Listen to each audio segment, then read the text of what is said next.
Video के साथ हम आपके सामने प्रस्तुत हैं। आज का हमारा विषय रहेगा नुक्ता। नुक्ता से संबंधित हम नुक्ता का अर्थ, नुक्ता वाले व्यंजन वर्ण, नुक्ता विदेशज शब्द, नुक्ता का प्रयोग, नुक्ता से अर्थ परिवर्तन पढ़ेंगे। नुक्ता का अर्थ क्या है? नुक्ता का अर्थ होता है बिंदु, और हिंदी भाषा में इस बिंदु यानी नुक्ता का बहुत अधिक महत्व है।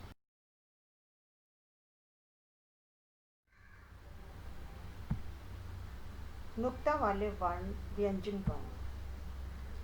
उर्दू, अरबी, फारसी भाषा से हिंदी भाषा में आए क, ख, ग, ज, फ वर्णों को अलग से बताने के लिए नुक्ता का प्रयोग किया जाता है, क्योंकि नुक्ता के बिना इन भाषाओं से लिए गए शब्दों को हिंदी में सही से उच्चारित नहीं किया जा सकता।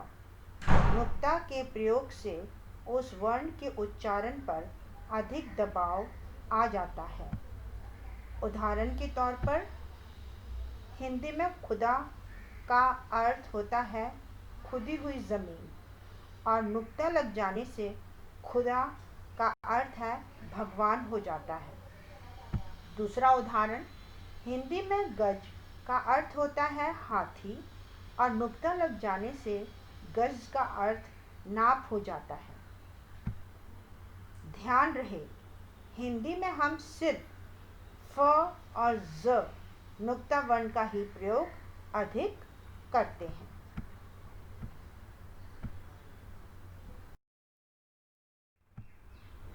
अब हम पढ़ेंगे नुक्ता विदेशज शब्द क्या है। ये हिंदी भाषा बहुत ही विस्तृत भाषा है।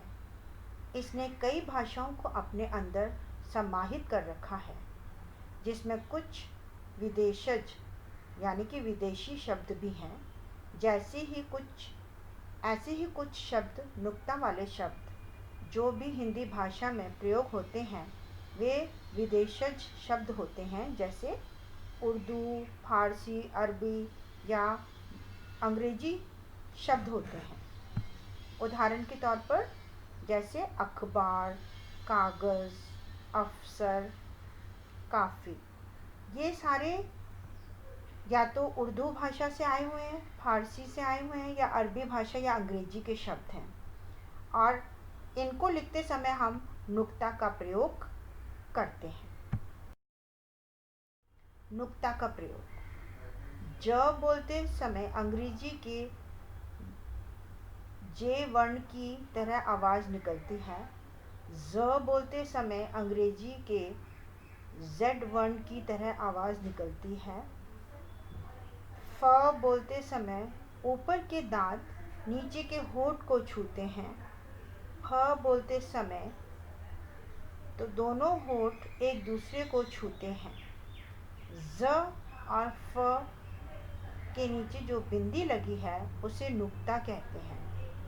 इस नुक्ता का प्रयोग ज़्यादातर उर्दू, अरबी भाषा तथा कुछ अंग्रेजी भाषा के शब्दों के उच्चारण में होता है।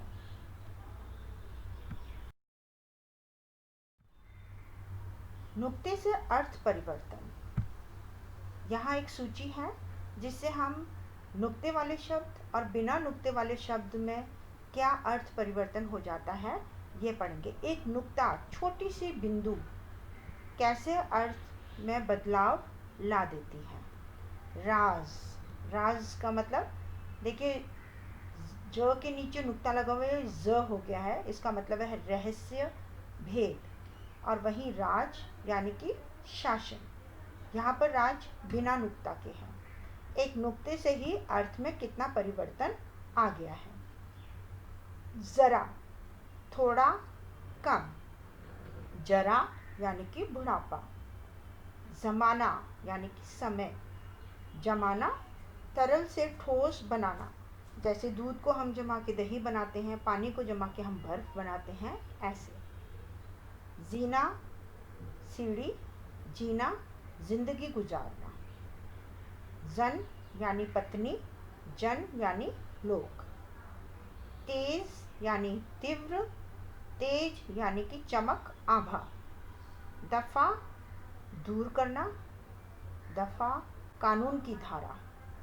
फन यानी हुनर, फन यानी सांप का मुंह। हैजा दस्त, हैजा युद्ध। अर्ज चौड़ाई या निवेदन, जैसे मैंने अर्ज किया है, निवेदन किया है। अर्ज सम्मान या पद। इसी प्रकार आप अन्य शब्द भी लिख सकते हैं। विशेष ध्यान देने वाली बात है,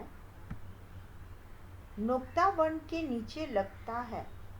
नुक्ते में ड और ढ को न शामिल करें। ये दोनों स्वतंत्र अक्षर हैं और इनके नीचे लगने वाली बिंदी के बिना इनका अस्तित्व नहीं है और ये नुक्ता नहीं होते। गतिविधि नहीं हुई तो कार्य पूरा नहीं होगा हमारा।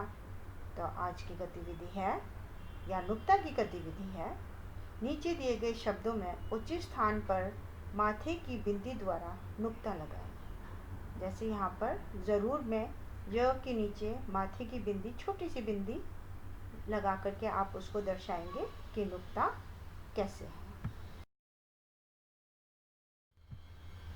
धन्यवाद।